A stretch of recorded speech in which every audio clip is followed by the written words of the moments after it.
আমরা রাজনীতি করি মানুষের জন্য।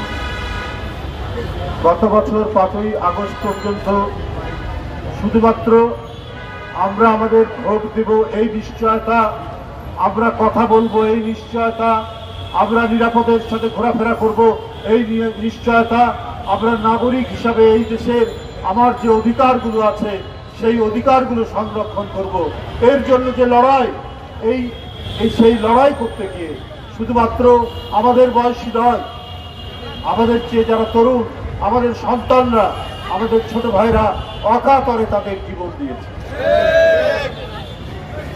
পঙ্গুত্ব বরণ করেছে। কারো হাত নেই, কারো পা নেই, গুলিতে কেউ দৃষ্টিশক্তি হারিয়েছে, অনেকে আজকে কাতরাচ্ছে। আজকে অনেক বাড়িতে শোকের মাতম, তাদেরকে ফেলে রেখে আমরা জৌলুস করে ইফতার করতে পারি না।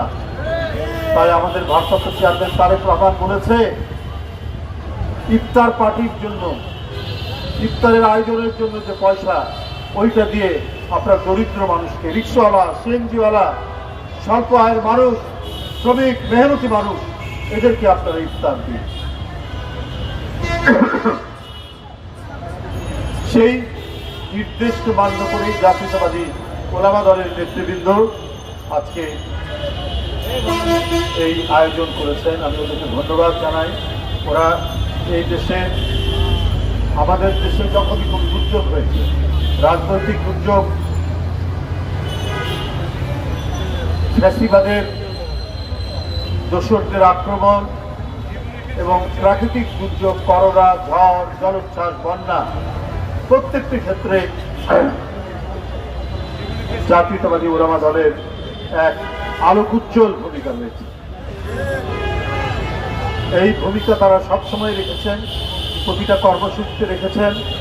এখন আমাদেরকে আরো বেশি গণতন্ত্রের যে অধিকারের কথা বললাম, সেই অধিকারগুলো পুনঃপ্রতিষ্ঠিত করা, গণতন্ত্রের কাঠামো নির্মাণ করা, এই জন্য একটি অবাধ সুষ্ঠু নির্বাচন, এই জন্য ন্যায় বিচার প্রতিষ্ঠিত করা, এই জন্য আদালতের স্বাধীনতা নিশ্চিত করা, এই জন্য যে কোনো মানুষ সে যদি ভুক্তভোগী হয় সে যাতে আদালতের আশ্রয় পায়, এই সমস্ত বিধি ব্যবস্থাগুলো নিশ্চিত করা আমাদের এখন সামনের দিনের কাজ। আমরা শেখ হাসিনাকে তাড়াতে পেরেছি, আমরা শেখ হাসিনার দোসরদেরকে তো এখন তাড়াতে পারি না।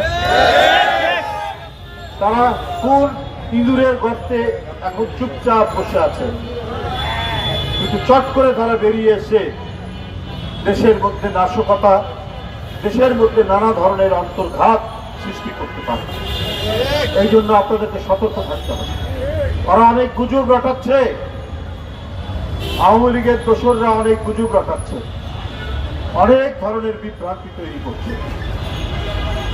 যাতে এই গুজব রটানো, বিভ্রান্তি তৈরি করতে না পারে, সেই জন্য আপনাদেরকে সতর্ক থাকতে হবে।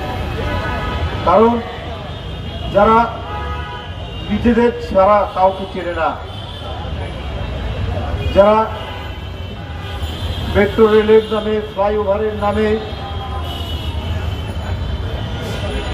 বিদেশ থেকে লক্ষ কোটি টাকা ঋণ নিয়ে নিজেরা আত্মসাৎ করতে পারে, আর একটা শিশুর মাথার উপর 1 লক্ষ টাকা ঋণের বোঝা চাপাতে পারে।